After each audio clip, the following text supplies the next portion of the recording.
What is up, everybody, and welcome back to another video. I am the Hobbyist, and today I'm going to be showing you how to build the Axial Scx10 shock absorbers. This is part 3 in the Axial Scx10 build series, so without further ado, let's get right into it.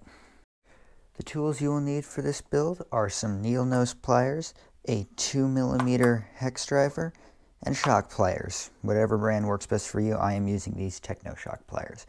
Alright, let's open up the package and see what all is inside. So, when we open up the package, you will get your seat cups, your shock caps, and your pivot ball ends. You have 2 things of 35 weight shock oil. You've got the shock bodies with the collars and seals, the shock shafts, your screws and your ball ends, and then last but certainly not least, your springs. So let's start building these shocks up.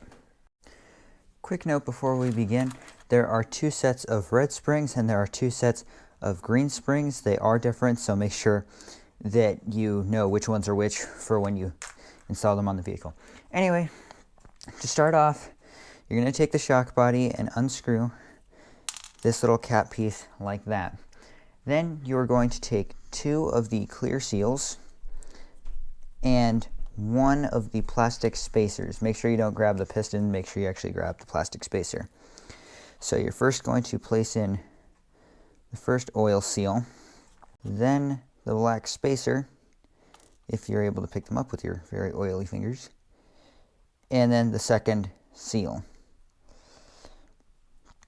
And then you are simply going to screw this cap back on and make sure that it is nice and tight. Needle nose pliers, and just kind of screw them on nice and tight. Like that. The next thing you need to do is build the piston. So you're going to take 1 shock shaft, 2 of the very small E-clips, and 1 piston. And what you're going to do is place 1 of the E-clips on the first little groove on the shock shaft, like so. And once you have it all secured, then you slide the piston on, like that, and then take the second E-clip and put it into the top groove. And just take your needle nose pliers, taking special care to make sure the E-clip doesn't bounce out, and clip that in. Once you have the shaft clipped in nicely, take the oil and just lightly, might help if I use the oil that was already open, lightly coat the shaft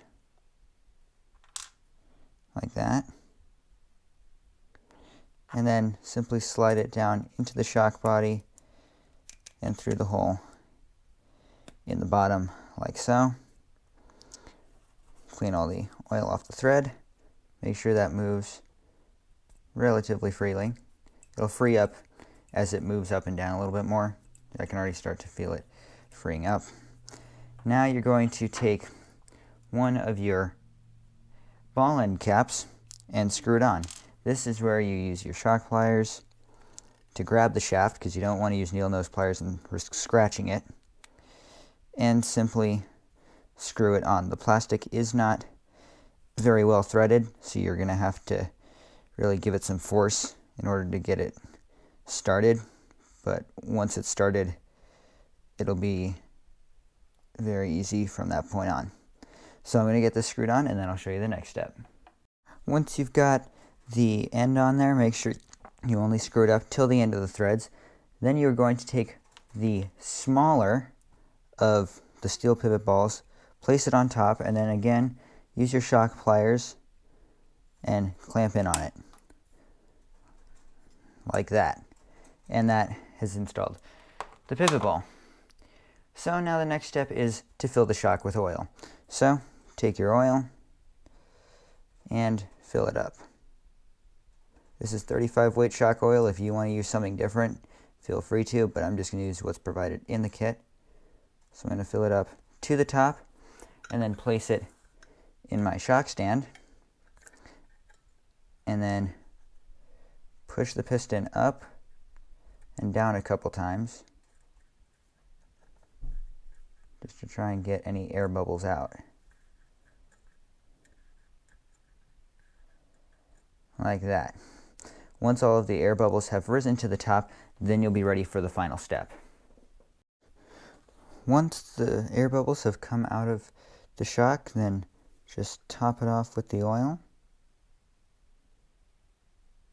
Very lightly, just make sure the oil goes up to the top.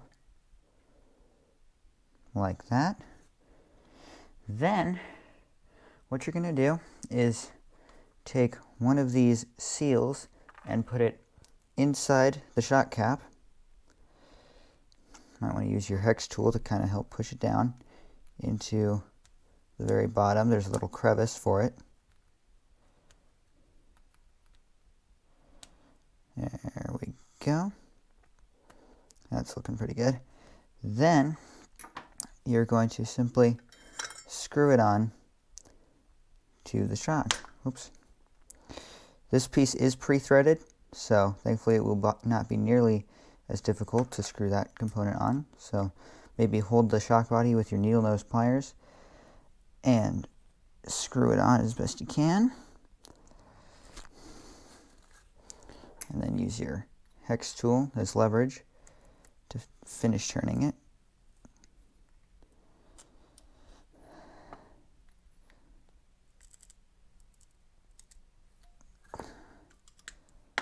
Like that.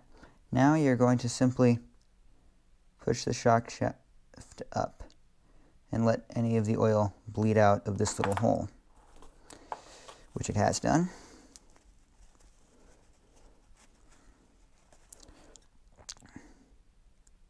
Now, before you take the shaft back down, take the screw and screw it in. However, I was wrong. It needs a 1.5 millimeter screwdriver, not a 2 millimeter.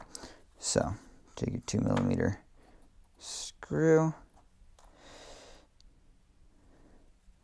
screw it in.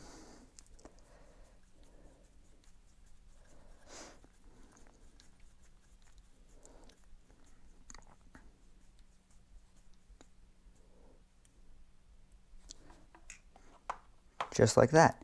And now you are free to pull it up, and your shock should work perfectly. Now that you've gotten all the oil into the shock, the last part is very simple. You're going to take one of your springs.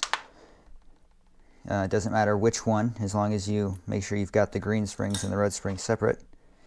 Simply put it on, then put the seat cup on, like that, and screw in the restraining screw, which is the longer of the small screws that came in the bag. Just screw it in till it's tight.